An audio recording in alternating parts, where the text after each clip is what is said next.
Olá, vamos lá, estamos na quarta aula. A minha expectativa é talvez nós termos só mais uma aula nesse assunto. Eu não sei se vai ser necessário domingo que vem nós fazermos uma quinta aula nesse ponto, e já vou preparar realmente para a gente começar a fazer o panorama do Antigo Testamento, tá certo?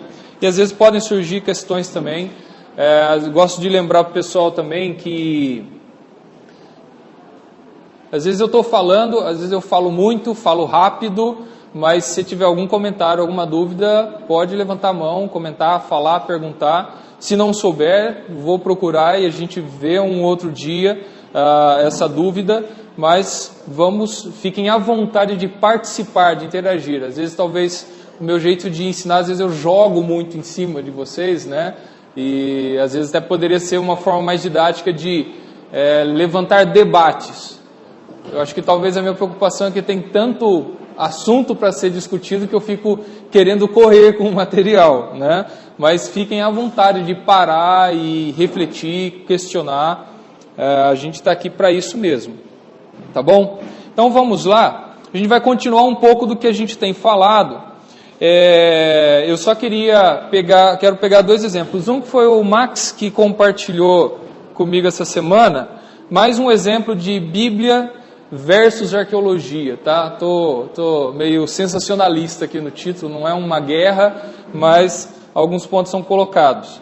Que ele compartilhou isso daqui, ó. Bíblia está errada, aponta estudo sobre camelos divulgado pelo New York Times. A foto é só ilustrativa da matéria, tá? Não tem nada a ver. Mas o que acontece? É uma matéria que vem falar o seguinte: os arqueólogos, estudando ossos de camelos encontrados, né? Eles veem que na época dos patriarcas, vamos supor, 2.500 anos antes de Cristo e tudo, os camelos ainda não eram domesticados. Demorou séculos ainda, muito tempo depois, para que os camelos começassem a ser domesticados. Só que os patriarcas são relatados como tendo camelos, como domesticando camelos. Então vem aquele ponto, a arqueologia diz que naquela época, na época dos patriarcas, os camelos não eram domesticados. Por isso que diz aqui que a Bíblia está errada. Então qual é a ideia de novo? Vai sempre para o mesmo ponto, porque a história dos patriarcas, o Pentateuco, não está realmente contando aquela história. Foi alguém muito tempo depois que meio que montou a história ou pegou essa história antiga e colocou em termos atuais da pessoa. Então, na época da pessoa que ela escreveu, os camelos já eram domesticados. Então, ela montou o texto dizendo que os patriarcas tinham camelos, mas não necessariamente tinham. Então, fica sempre esse conflito. E há várias situações disso, que vai sempre acontecer. A arqueologia diz que era desse jeito, então o texto bíblico está errado, né? Então, esse é mais um exemplo de que isso acontece várias vezes. Até o momento que mais estudos arqueológicos, mas no sítio arqueológico tal, encontraram ossos de camelos da época tal, e aí eles perceberam que ali naquela região eram domesticados.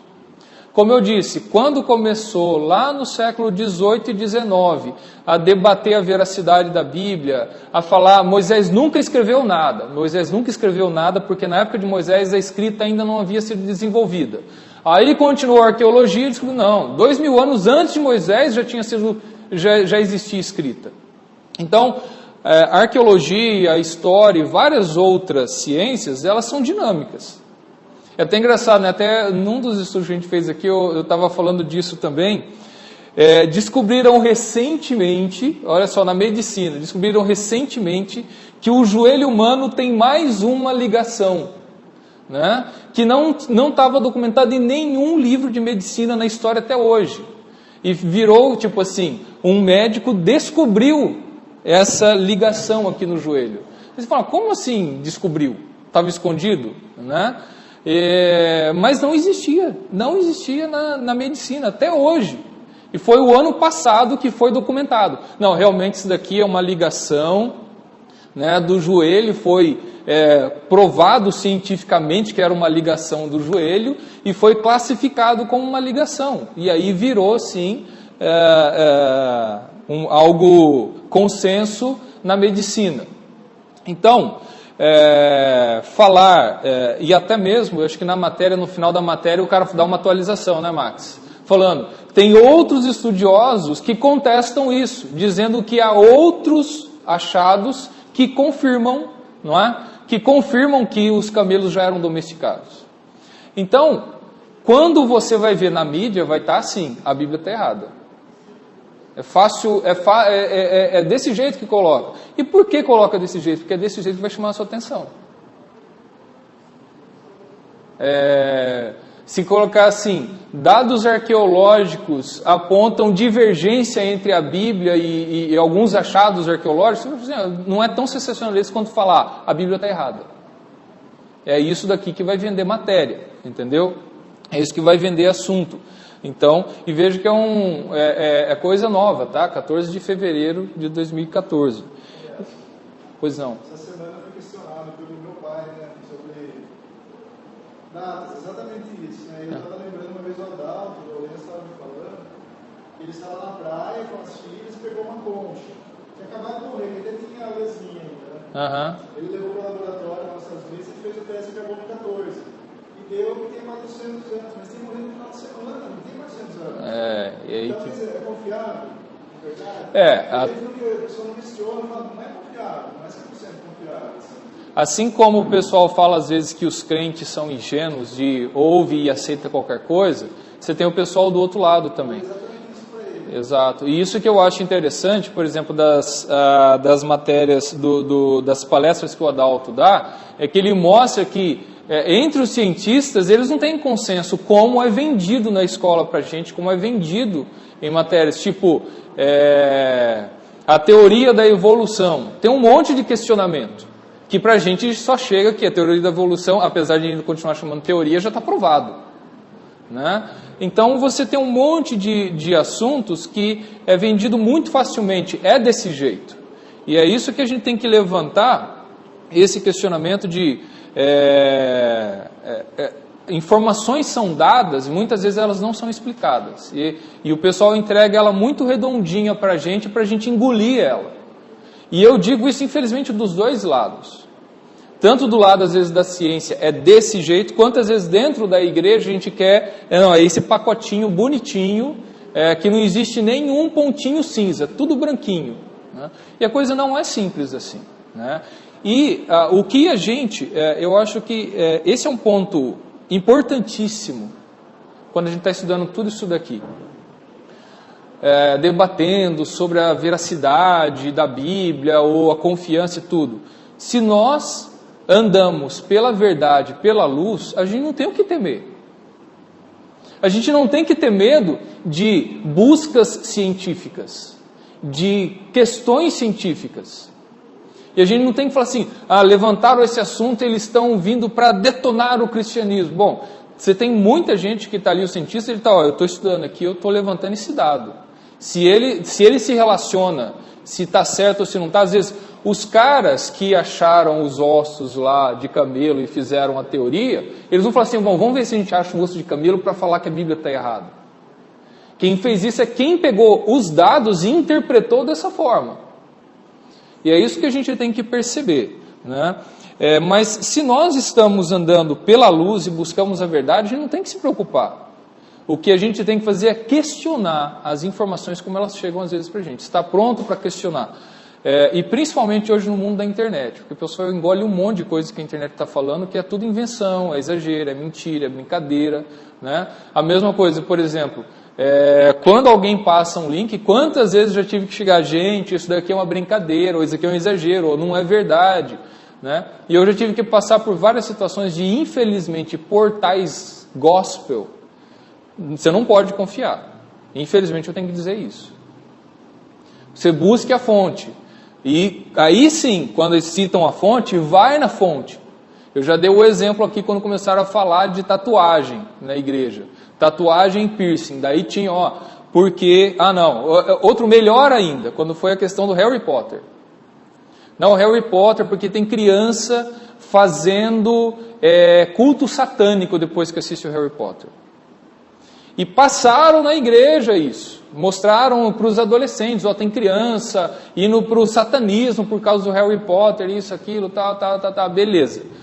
Eu corri atrás. Ah, da onde veio isso? Não, porque tal pessoa, isso, aquilo, tudo. Me deram um site gospel. Beleza. Cheguei no site gospel, não tinha fonte nenhuma. Mandei um e-mail para o contato @ o site gospel. Ó, eu queria saber da onde vocês tiraram essa matéria. Não, essa matéria a gente tirou do site tal, outro site gospel. Aí eu fui para outro site gospel, tinha o nome do pastor que escreveu a matéria. Da onde você tirou isso? Não, a gente tirou isso desse site aqui. O site era o site The Onion, que eu traduzi do inglês. The Onion é o Cacete Planeta dos Estados Unidos. E a matéria era uma sátira, tirando o sarro dos cristãos de que em tudo eles veem o demônio. The Onion, na cebola, esse é o nome. É tudo de sátira. E a matéria tinha foto de criancinha assim na sala, com roupa de bruxa, com um pentagrama assim, elas fazendo. Foi uma foto montada, e a matéria era toda montada, fazendo uma sátira com os cristãos. Aí o cara foi lá, viu a matéria, traduziu, achando que era sério, e colocou que as crianças estão fazendo isso. Então você vê o nível das coisas. O outro caso que eu falei do piercing, eu comecei a questionar. Da onde você tirou essas informações que colocar piercing? Gente, eu não estou falando que é para colocar piercing, que não é. Estou falando, né? Eu não defendo o piercing, não é esse o ponto. Né? Mas da onde você tirou isso? Não, Deus me revelou.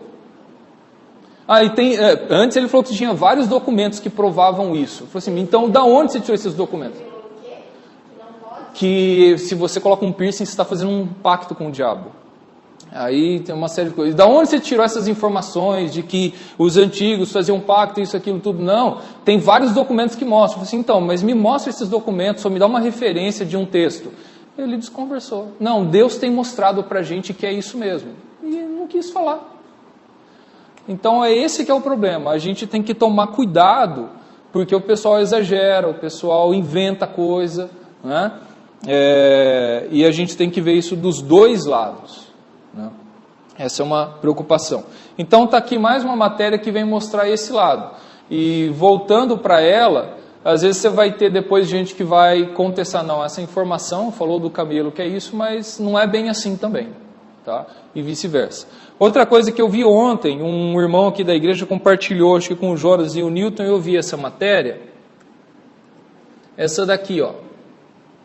Arqueólogo encontra o projeto real da Arca de Noé. Essa matéria é daqui, ó, 21 de fevereiro. Não, eu não... foi de ontem mesmo que ele tinha colocado, né, de sexta-feira, a matéria. E aqui a matéria, ela é curta, ela só vem dar algumas informações, falando o arqueólogo curador do Museu Britânico. E outra coisa, primeiro, quando eu vi a matéria, eu falei assim, eu tenho que ver da onde é essa matéria. Do site do History Channel. Então aí eu posso confiar, né? Que não é um site qualquer que falou isso. Aí já é conhecido, é um canal conhecido. Tá. Aí vem falar, né, o arqueólogo curador do Museu Britânico, tal, fazia uma apresentação e alguém falou, eu quero mostrar para você da coleção do meu pai um material antigo, né? Assim, o pesquisador levou a peça para análise detalhada. Conclusão, trata-se de um dos documentos mais importantes da história da humanidade. Aí já vem um sensacionalismo que, primeiro, pode ser que outros vão analisar o documento e falar assim, não, essa foi uma primeira análise, mas não é bem assim. Assim como podem analisar e confirmar realmente a coisa, né? O documento de quase 4.000 anos enumera os materiais e descreve as medidas necessárias para a construção da mítica Arca de Noé, com uma precisão e engenho nunca antes vistos. Datado de 1750 a.C., o valioso objeto apresenta uma história da inundação, relato que tem diversas semelhanças com a passagem bíblica do livro de Gênesis, e traz ainda a lista de materiais que Deus teria dado a Noé para a construção da arca. Nela, há quantidades específicas e enormes de cordas de fibra de palmeira, ripas de madeira e jarros de betume quente, né, para impermeabilizar o barco, que, de acordo com as medidas contidas no documento, teria em torno de 200 metros de comprimento, com paredes de 6 metros de altura.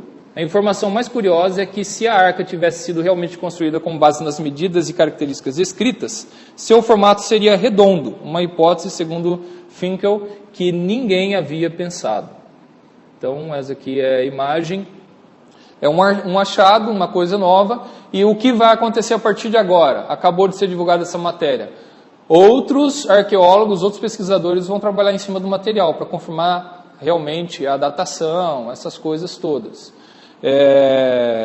E aí vai se juntar uma série de histórias, né? Até mesmo aqui, até assim, a matéria, ela já trabalha um pouco, eu acho que eles já estão, de certa forma, até assim, colocando um sensacionalismo que eles ligaram diretamente com Noé, a Arca de Noé. Será que o documento cita o nome Noé?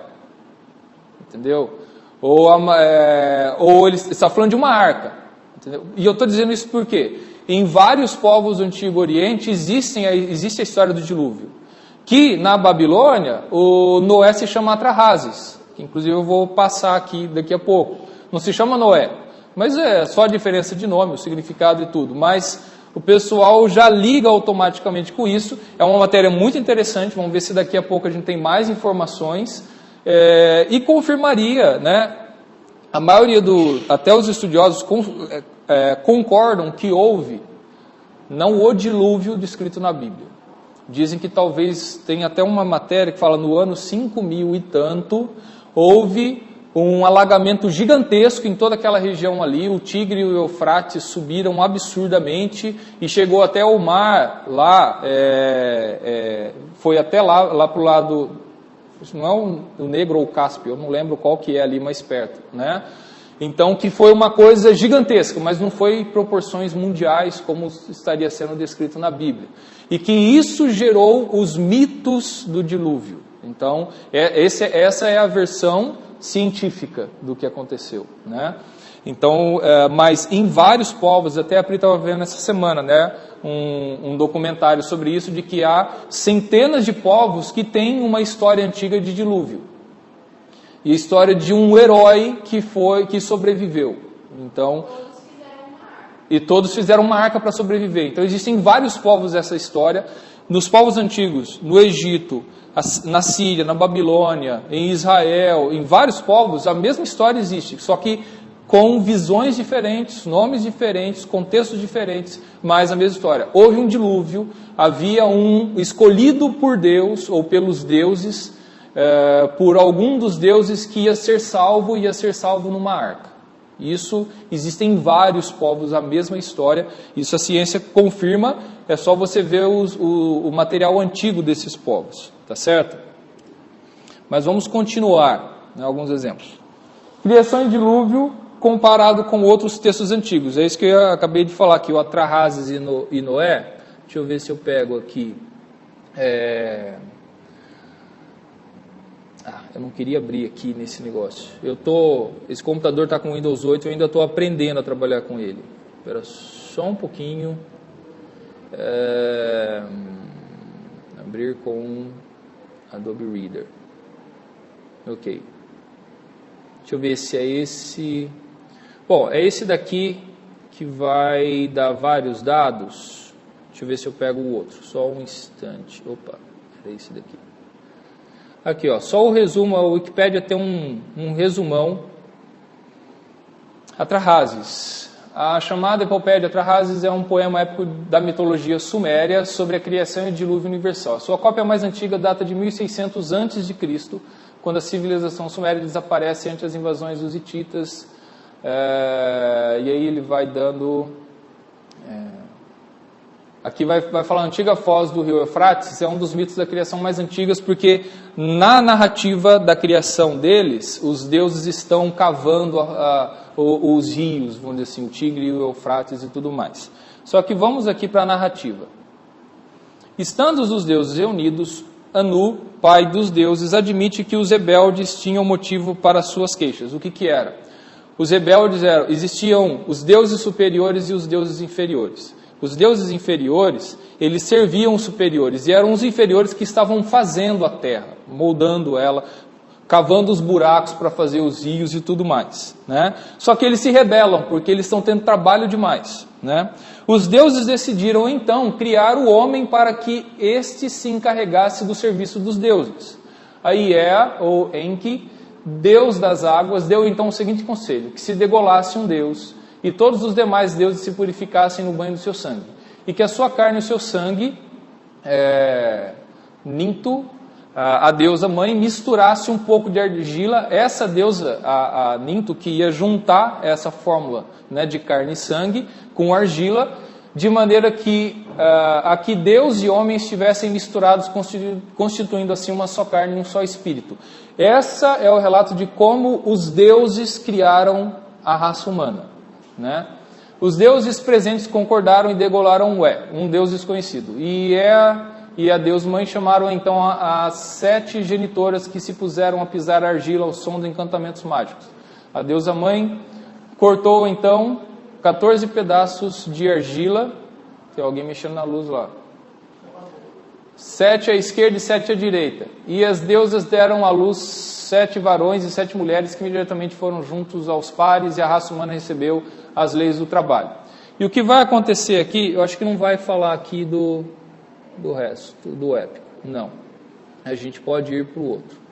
Mas o que vai acontecer, deixa eu ver se eu já vou para o outro texto, é o seguinte: haviam os deuses superiores e os inferiores trabalhavam, eles cansaram, se rebelaram contra os deuses maiores. Esse é o relato da criação, esse é o Gênesis dos sumérios. Aí, por causa disso, por este motivo, eles decidem criar os seres humanos. Eles criam os seres humanos para quê? Para trabalhar para eles. O objetivo dos seres humanos era servir os deuses, era fazer o serviço dos deuses, né?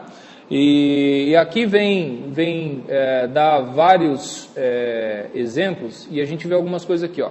Enquanto analisam um texto que tinha sido desenterrado mais de um século antes, ele notou que os escritos pareciam estranhamente com a história do livro de Gênesis. Essa história épica estava preservada num tablet de mais de 1.200 linhas. O tablet em si provavelmente datava do século 17 a.C., mas a história que ele recontava, né, remonta a séculos do período babilônico mais antigo. A história, apesar de apresentada de uma perspectiva teológica dos babilônicos, contém muitos detalhes que são semelhantes aos relatos bíblicos, da criação e do dilúvio. Olha as semelhanças que existem, tá? No conto babilônico, os deuses governavam a terra, claro, Deus domina, eles fazem o homem do pó da terra misturado com sangue. No caso, na Bíblia, não é com sangue, né? Ele faz do barro, né? Para tomar dos deuses inferiores a responsabilidade de cuidar da terra. Quando os homens se multiplicam sobre a terra e se tornam muito barulhentos, um dilúvio é enviado, depois de uma série de pragas para destruir a humanidade. A gente vai falar mais sobre isso. Aí um homem chamado Atrahasis é avisado sobre o dilúvio e recebe ordens para construir um barco. Ele constrói um barco e enche-o de comida, animais e pássaros. Por este meio ele é salvo, enquanto o resto do mundo perece. Aí não vem falar muito do ter sido destruído nesse ponto, portanto não há registro da atracagem e tudo mais. Esse ponto, e a gente vai ver, aqui é só depois, tipo, se Jesus falou de Noé, esse aqui é um site evangélico, né? Se Jesus falou de Noé, porque é verdade e ponto. O que está em questão aqui é o seguinte: existem muitas semelhanças entre os dois, é o que tem mais semelhanças. Agora, é importante notar aí, a partir desse ponto, as diferenças também. E esse que é o ponto que a Bíblia destoa do resto dos registros, né? Por quê? Você vê o seguinte: por que o ser humano foi criado? Eu até achei um artigo de um cara assim, o cara não é cristão, nada, tá debatendo uma série de coisas, até ele começa o artigo dele criticando a Bíblia muito, mas ele vem falar das diferenças entre um relato e outro. E uma diferença é o seguinte: nos outros relatos, nesse relato dos Sumérios, por exemplo, os seres humanos eles são criados para se tornar servos dos deuses, para servir os deuses, fazer o trabalho dos deuses. Na Bíblia, o ser humano ele não é criado para servir a Deus, ele é criado para o trabalho, mas para cuidar do jardim que Deus deu para ele. Ele é criado dessa forma. O objetivo, né, e a razão de Deus ter criado o ser humano não foi para servir ele, e sim para que ele ficasse no jardim e cuidasse do jardim. Né? E aí um outro ponto muito importante de se entender. O dilúvio também, ele aconteceu pelo seguinte: quando os seres humanos foram criados, como ele está falando aqui, né? Os seres humanos se tornaram muito barulhentos. O relato dos sumérios é o seguinte: os seres humanos cresceram e eles faziam muito barulho e não deixavam os deuses dormir, por causa do barulho deles. Então os deuses começaram a se irritar com os seres humanos. E quando eles começaram a se irritar, eles quiseram destruir, começaram a mandar praga para destruir os seres humanos. Aí chegou uma hora e falou assim: não dá, esses seres humanos, né, eles não param de fazer barulho, de fazer bagunça, a gente não consegue dormir, então vamos acabar com eles. Aí eles decidem, o conselho dos deuses decide acabar com os seres humanos. Só que uma deusa gostava do Atrahasis, tipo assim, via ele com bons olhos, que ele era um homem bom, e quis salvar ele e avisou: vai vir um grande dilúvio, então você vai lá, se prepara, faz uma arca para que você não seja destruído. Quando você olha para esses pontos, você vê o seguinte, e esse que eu acho que é o ponto principal quando a gente compara a Bíblia com outros escritos. Os princípios morais da Bíblia, eles não são comparáveis com o resto. O resto, eles têm tipo, qual é a motivação para se destruir o ser humano? Para o relato sumério, é que os deuses não conseguiam dormir.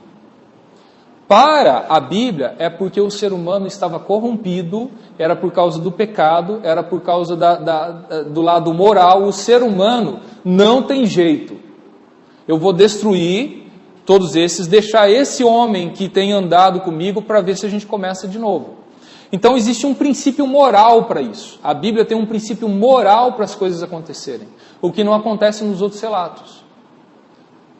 Então é esse que é um ponto que a Bíblia ela é única, diferente dos outros relatos. Ela tem um princípio. Deus, ele não está assim: eu vou destruir porque eu quero destruir, ou eu vou destruir porque eles estão me incomodando. Não, eu vou destruir porque eu já tentei, já falei, eu quis que eles andassem nos meus caminhos, mas não andam, não tem jeito.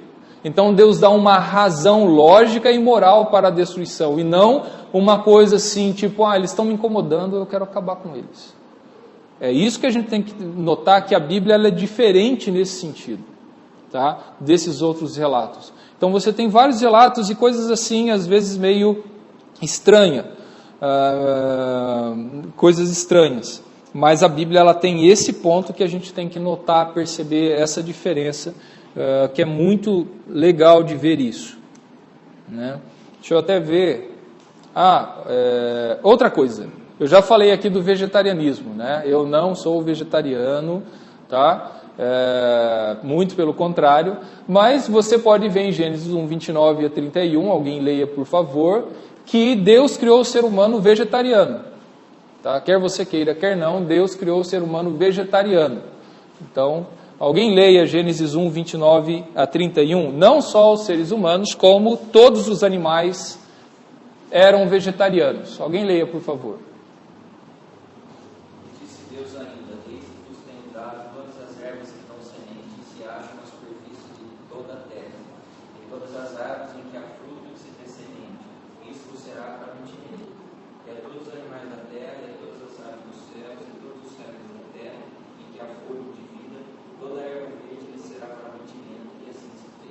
Isso. Então, todos os animais foram criados e a alimentação deles era só erva, só frutas e ervas, nenhuma carne. Só que a história muda em Gênesis 9, de 1 a 4. Alguém leia, por favor. Vendo aí que é quando Deus vai fazer o pacto, né, com o ser humano. Alguém leia Gênesis 9, de 1 a 4.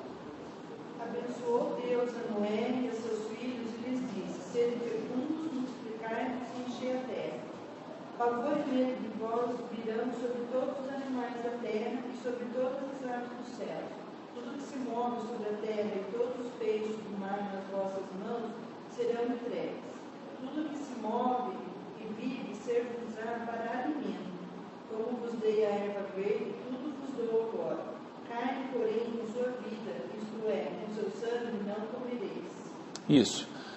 Preste atenção que o texto começa exatamente com o mandamento que Deus deu para Adão e Eva. para se multiplicar e encher a terra. Porque Deus está começando de novo com a humanidade. Eu fiz lá, comecei, o ser humano pecou e se degradou absurdamente ao ponto de não ter outra solução a não ser apertar o botãozinho reset, vamos começar do zero, vamos reiniciar tudo. Mandou o dilúvio, vamos começar. Estou mandando de novo, multiplicar a terra. Enchei e multiplicai a terra, né, na terra. Então, ele está começando de novo. E ele está falando, agora os animais vão ter medo de vocês. E eu estou dando para vocês os animais e vocês podem se alimentar dele. Alguns argumentam que Deus está autorizando aqui os animais, porque provavelmente depois do dilúvio, muito do que tinha de alimento de plantação e a situação da mudança do dilúvio, quanto tempo demorou para baixar as águas, a agricultura ia demorar muito para que eles pudessem ter acesso a frutos, isso, aquilo tudo, então Deus estava autorizando eles a utilizar animais também. Então, isso não está no texto, mas a gente estuda o porquê Deus autorizou. O fato é que a partir daqui, Deus está autorizando, né, comer carne. E é claro que depois, assim, menos, não vai comer com sangue, que é até a tradição até hoje, para os árabes, para os judeus, porque Levítico 17:11, o sangue é a vida do corpo. Você não vai comer a vida dos animais, você não vai se alimentar da vida, tipo como se fosse tomar a vida. É aí que até é esse o texto que o pessoal da Testemunha de Jeová vai usar, né, para defender que não pode fazer transfusão de sangue. Você está tomando a vida de uma pessoa e colocando em outra. Vem por algumas coisas nesse sentido. Mas o que acontece? Ele está falando, você vai sangrar o animal, você vai, né, esperar sair o sangue para depois comer a carne. É isso que está sendo colocado. Agora eu tenho eu tenho uma contradição bíblica para vocês, para a gente se divertir agora. Né? Por que alguém inserido numa cultura carnívora escreveria... Não, ainda não é a pegadinha bíblica, tá? Calma aí, eu esqueci desse ponto. Por que alguém inserido numa cultura carnívora escreveria que o ser humano foi concebido vegetariano? Aqui eu estou questionando de novo. O pessoal que fala que Gênesis foi escrito muito tempo depois, porque o cara ia inventar que o ser humano foi criado vegetariano, se na época que o pessoal disse que Gênesis foi inventado, todo mundo comia carne. Então, por que inventar isso daí? Então, tem alguns pontos. Agora, vem a parte a nossa pegadinha bíblica agora. Gênesis 4:2, alguém leia, por favor. Depois deu à luz a Abel, seu irmão. Abel foi pastor de ovelhas e Caim lavrador. Qual o problema? Foi o que eu pensei, eu estava pensando, se eles mataram Abel, né? Por que fez essa carne? Não sei se é isso também. Então, ele fala que ele era pastor de ovelhas. Como ele ia ser pastor se eles não comiam carne? Exato. E eu acho que o que é engraçado é que o texto fala que ele era pastor de ovelhas. Pastor de ovelhas tem ovelha para quê? Aí já está a resposta. Ela já respondeu, qual é o ponto aqui, né? O pessoal fala, é pastor de ovelhas, mas se eles não comiam carne, por que ele ia pastorear ovelhas? Por quê? Resposta 1, para oferecer sacrifícios. Resposta 2, ovelha serve só para comer? Qual é o princípio? Primeira coisa que se faz com ela? Roupa, certo? Então, você pode pensar, diz que ele era pastor de ovelhas para poder ter a lã e fazer roupas, para aguentar o inverno e tudo mais, e para oferecer sacrifícios a Deus, que já devia ter sido criado essa cultura, ou desenvolvido essa cultura de oferecer sacrifícios a Deus. A Bíblia não explica nada de como o ser humano começou essa questão de fazer ofertas a Deus. Porque saiu do jardim do Éden, não existe nada explicando a saída do Éden até esse costume, né? Até como que Adão e Eva e os filhos criaram esse costume de oferecer sacrifícios a Deus. E primeiro, Caim vai oferecer frutos. Então, eles vão fazer ofertas a Deus. E um faz oferta de frutos, outro faz oferta de animal. A Bíblia não explica nada disso, tá? Como se Deus estipulou, eu quero que vocês façam assim. Ou eles tentaram desenvolver isso. Mas o fato é que está dizendo que eles faziam sacrifícios, ofertas a Deus, e Abel ofereceu sacrifícios. Eu li algo uma vez que o primeiro sacrifício foi Deus quem fez. Isso. Quando deu a roupa para eles. Isso. Exato. E a partir daí eles começaram a sacrificar. Então, E é isso daí que a gente pode seguir. Vamos supor, eu vou repetir aquilo que Deus fez por nós, né? A ideia do sacrifício ter surgido nesse sentido. Então a Bíblia não explica, a gente deduz de que tenha sido nesse sentido, entendeu? Mas o que a gente tem de fato é que eles ofereciam sacrifícios, eles faziam cultos a Deus, né? Foi desenvolvido um certo culto, porque é interessante entender que povos vizinhos também tinham sacrifícios.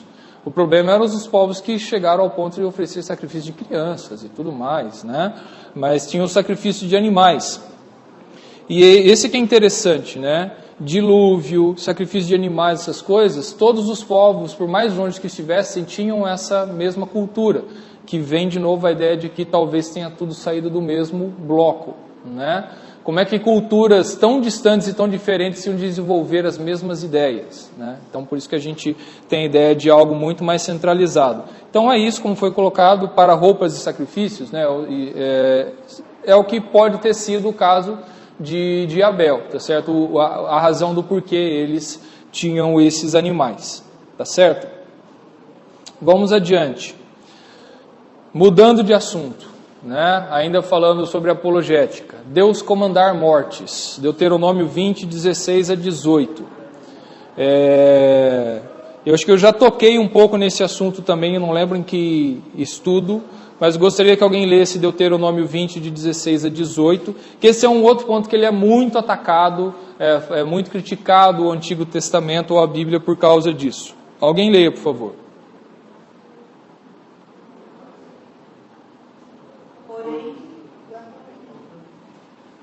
Porém, das cidades destas nações, que o Senhor, teu Deus, te dá em herança, não deixarás com vida tudo que tem fôlego. Antes, como te ordenou o Senhor, teu Deus, destruirás-as totalmente.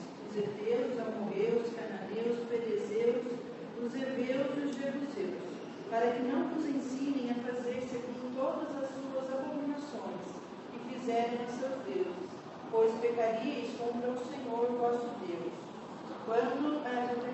Isso. Então, Deus comanda que nações sejam destruídas, né? Povos sejam destruídos.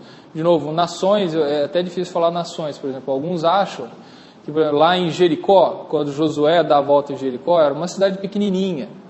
O exército de Jericó devia ser de 100 homens, o exército da cidade inteira. Era uma cidade pequena para os nossos padrões, ela era grande para os padrões da época. Que era um povo que no começo vivia em tendas, depois viviam em pequenos agrupamentos, 4, 5, 6 casas, 5, 6 famílias, 10 famílias. Então, quando você fala de um reino, de uma cidade, sejam 100 famílias, já é uma cidade grande para os padrões da época, né? Mas Deus está ordenando, tá? Existe um texto, um resumo bom para falar sobre esse assunto. Deixa eu ver se eu mostro aqui. Aqui eu tenho o link, de repente se alguém quiser ver tudo, tá? Isso aqui eu fiz uma tradução, tá, em inglês, mas esse cara aqui nesse link ele dá um resumo muito bom sobre o debate. Na verdade ele está resumindo um pouco dos argumentos que ele coloca num livro que ele fala especificamente sobre isso. Tem até um livro que se chama o Deus do Antigo Testamento era um monstro, né? Falando das mortes que ele ordena e tudo mais. Ele coloca aqui alguns argumentos. Ao contrário do que alguns crentes da Bíblia afirmam, os cananeus não eram os piores espécimes absolutos da humanidade que já existiram, ou o pior que existia no Antigo Oriente Próximo.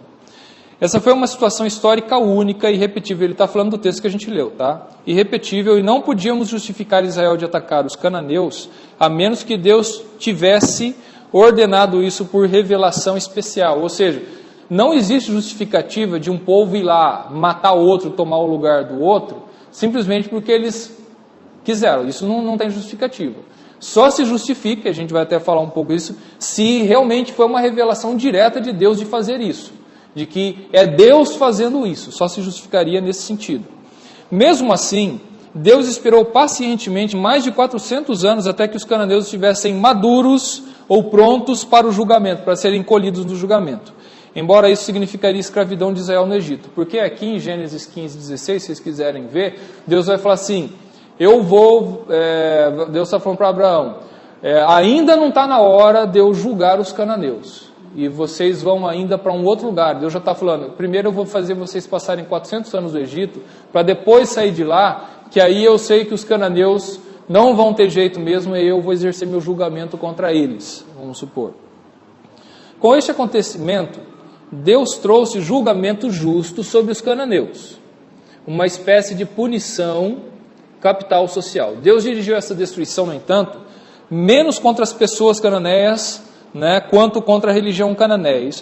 A religião está com as pessoas, não é simples assim também colocar, Mas o problema era a questão religiosa, vamos supor, a depravação religiosa. A adoração aos deuses, deusas dos cananeus, envolvia todos os tipos de atos sexuais, incluindo incesto e bestialidades. Não surpreendentemente, os adoradores dessas divindades se envolviam em prostituição ritual, para não mencionar o sacrifício de crianças e outros atos deturpados. Então, era uma sociedade degradada, e o problema, a argumentação de Deus, para permitir isso e para ordenar, ele não estava nem permitindo, ele estava ordenando aquilo, era que eu estou usando vocês, povo de Israel, como instrumento para eu exercer julgamento sobre aqueles povos, que eles não só não se arrependem, não só não mudam o caminho deles, como eles estão se degradando cada vez mais. Estão cada vez pior. Cometendo bestialidade, tipo, como eu adoro os deuses, tendo sexo com animais. Lá tinha as prostitutas cultuais, A forma de fazer culto era pegar uma prostituta do templo, ter uma relação sexual com ela. Isso era culto para eles. Até sacrifícios de crianças. Crianças eram colocadas lá para serem sacrificadas em adoração aos deuses. E Deus fala, chega, eu já tentei de tudo, não tem jeito, eu vou mandar vocês para ir lá e atacar esse povo.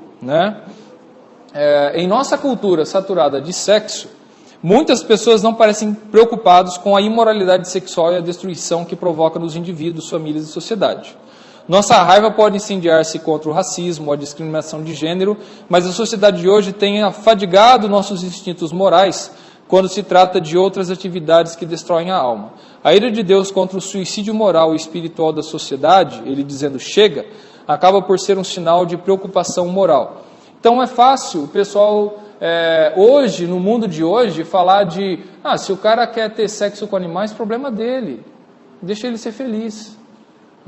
Assim como num estudo que eu mostrei, um cara que defende o sexo com animais na Alemanha, e ele diz que a associação dos zoofilistas já tem mais de 100 mil associados na Alemanha.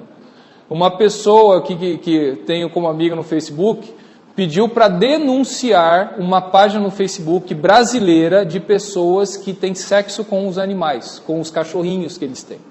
E defendendo que é um amor puro e verdadeiro. E as pessoas têm que compreender esse amor. Essa é a degradação da humanidade. E aí a gente vai falar, o que tem? Você tem que permitir a pessoa, se é a opção sexual dela, qual o problema? E aí por aí vai.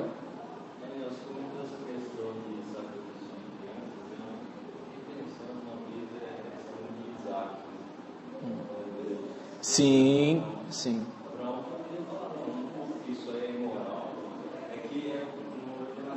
Exatamente. E aí que vai o ponto.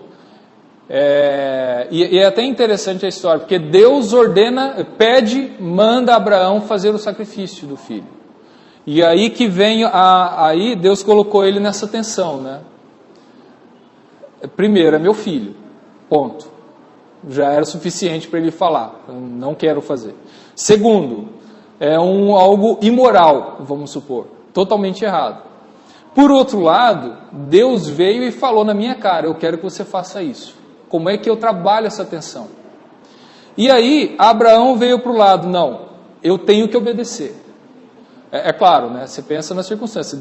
Abraão tinha que ter pura, completa, absoluta convicção de que Deus realmente estava, tipo, Deus foi lá e falou para ele, né? Mas ele, absolutamente convicto disso, ele falou assim, não, eu tenho que obedecer. E até o pessoal fala, né, quando o Isaac vem para ele e fala assim, pai, ó, tá aqui o fogo, tá aqui tudo, mas cadê o sacrifício? E aí Abraão fala, filho, Deus proverá, né, que é lá o Jeová Jireh, né, Deus proverá.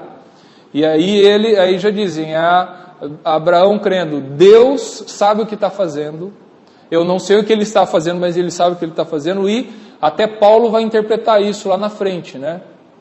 Agora não lembro se foi Paulo ou se é em Hebreus que fala que Abraão cria que mesmo matando o filho, Deus era poderoso para ressuscitar ele. Então essa era a confiança de Abraão. Por fim, Deus mostra que era só um teste. Ele não permite o sacrifício. E esse aqui é o ponto quando a gente vê isso. Deus não permitiu o sacrifício. Mesmo Deus, tipo, eu sou Deus e eu estou ordenando que você faça sacrifício, mas imagina o que ia abrir. Não, então os outros povos podem falar, mas o meu Deus autorizou a gente fazer sacrifício de animais, né? Não, então Deus não autoriza em nenhuma circunstância. Ele mesmo ordenou e ele mesmo impediu, vamos dizer assim, mostrando que era um teste com Abraão, né? Então, é isso que a gente precisa ver, que o problema ali que está acontecendo com os cananeus e Deus autorizar, de novo, desculpa, falei errado, não autorizar, Deus ordenar aquela destruição, é por problema de degradação espiritual e moral. Pontos básicos para a gente entender isso. Primeiro, quem pega muito isso, inclusive no começo do artigo, ele vai citar o Stephen Hawking, que hoje é o papa do ateísmo, né, que escreveu aquele livro, Deus, um delírio e tudo mais. Ele usa esse texto para falar, Deus é cruel, esse Deus relatado na Bíblia é um Deus cruel, terrível e tudo mais. Primeiro ponto, o argumento filosófico que é colocado com relação a isso. Se foi Deus, se foi uma ordem de Deus, Deus é o único que tem permissão, e ele não fere nenhuma moral, ordenar a destruição de outro povo, porque ele é Deus. Pelo fato dele ser Deus e dele ter criado todos os seres humanos, ele não tem que pedir autorização para ninguém para destruir os seres humanos. Assim como quando você morre, quando eu morrer, quando nós morrermos, foi Deus que nos matou, vamos dizer assim. E Ele pode nos matar, porque foi Ele que deu vida para a gente em primeiro lugar. Então Deus pode fazer isso, assim como Deus não feriu nenhuma moral ao ter mandado o dilúvio, porque foi Ele que criou tudo, então Ele pode destruir tudo. Ele não fere nenhuma moral em matar nenhum ser humano, nenhum princípio moral, porque é tudo dele, é tudo criação dele, foi tudo feito por Ele. Ele não existe nenhum, não se fere em nada, é a mesma coisa. Eu posso fazer um jarro de barro e eu posso destruir ele se eu quiser. Eu não estou ferindo nenhuma moral, porque antes de eu fazer ele não era nada esse monte de barro. Então, esse é o argumento que é colocado, Deus não fere nada em destruir um ser humano, em matar. Claro, né, a gente já usa o termo destruir, que já deixa assustador. Aí se você falar, a pessoa teve um ataque cardíaco, então não foi destruição, né? Foi algo natural. Mas em último caso, é Deus que criou todas essas leis que fez você morrer. Foi Ele que te matou, vamos dizer assim, né? Então tem todo esse lado.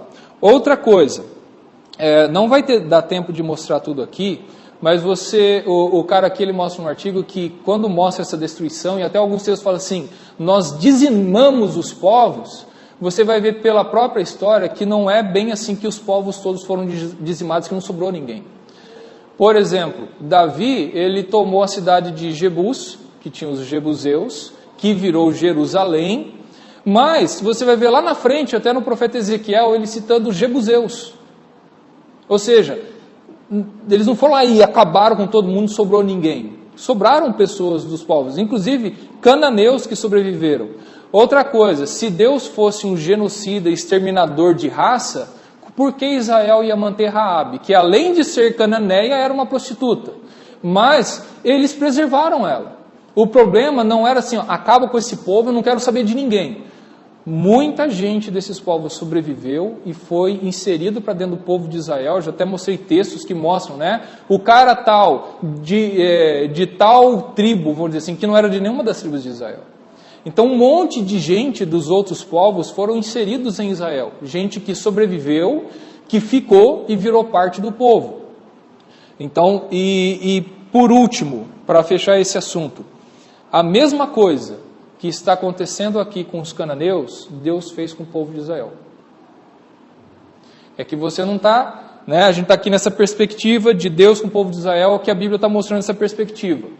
Você não sabe o que Deus fez ali com os babilônicos, seja Deus não ter falado com eles, mas Deus comanda a história, e Deus falou, e aí você vai ver por Isaías e os outros profetas, por Jeremias, eu estou mandando a Síria, que foi com Israel, eu estou mandando a Babilônia vir aqui e vou acabar com vocês. Meu servo, depois vai ter o servo dele, Ciro, que não conhecia Deus, mas eu chamei ele de servo. Eu comando tudo isso. E eu vou mandar vir um povo aqui acabar com vocês. Porque eu já dei um monte de chance para vocês, eu já dei muita chance.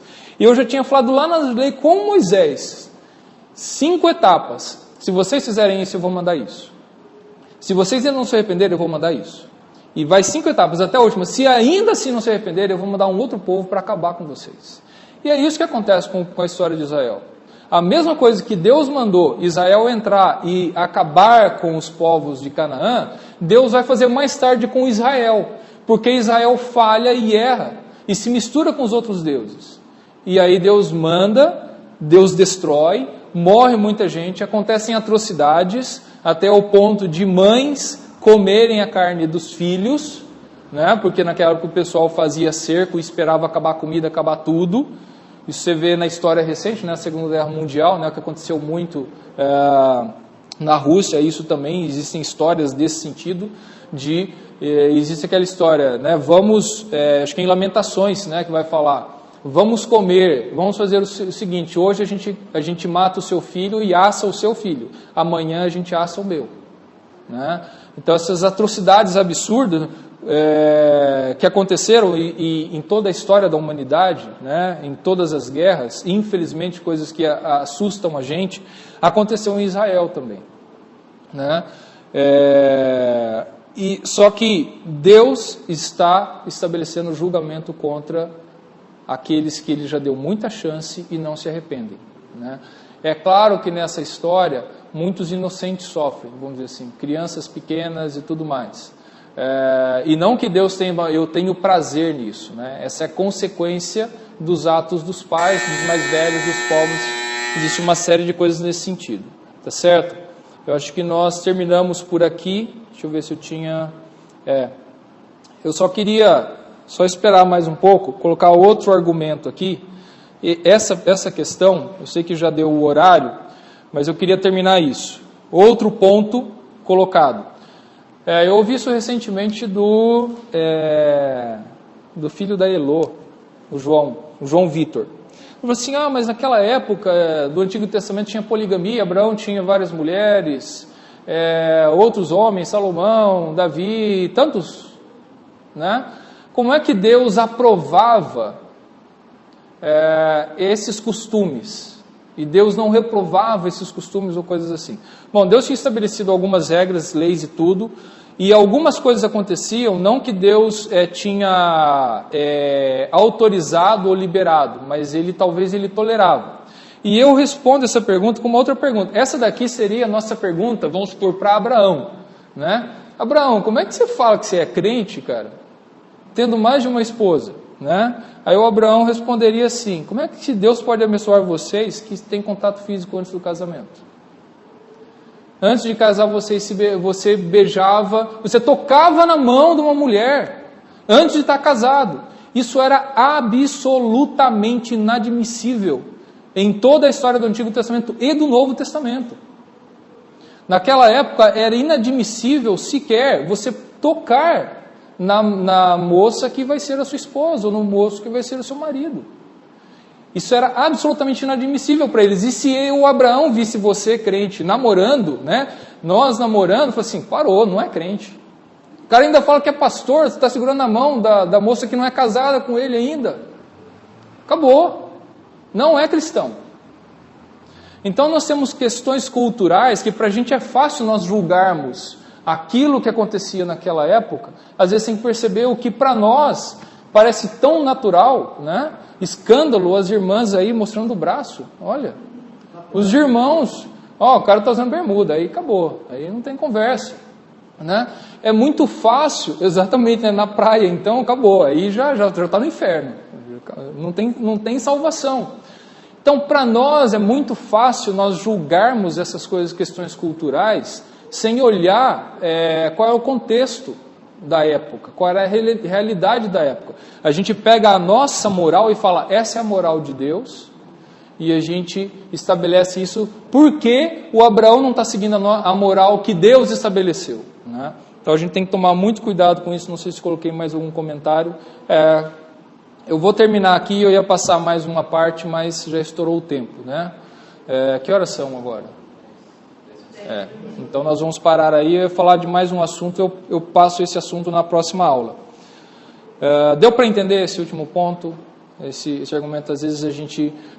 gente, eu falo assim, mas por que Deus não foi lá e falou para Abraão, Abraão, você não deveria ter mais de uma esposa e tudo? Porque Deus está preocupado com mais de uma coisa, mais do que isso. E de novo, se você vê o contexto da época, o exemplo da poligamia. Por que começou a poligamia nos povos? Porque havia muita guerra de tribo, haviam muitas viúvas e o princípio era, quando houver uma viúva, você se casa com ela para que ela tenha alguém para protegê-la.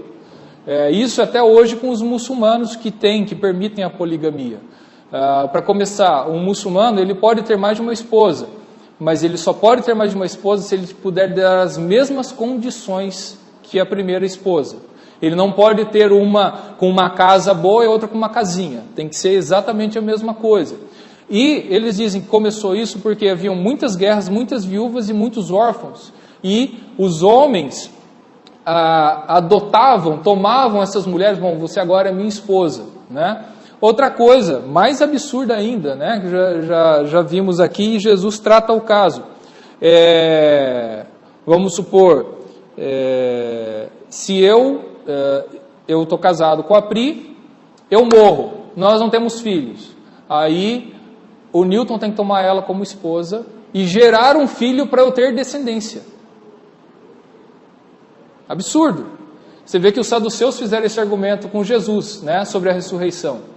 É absurdo para a gente, mas está lá na lei do Antigo Testamento. Por que isso?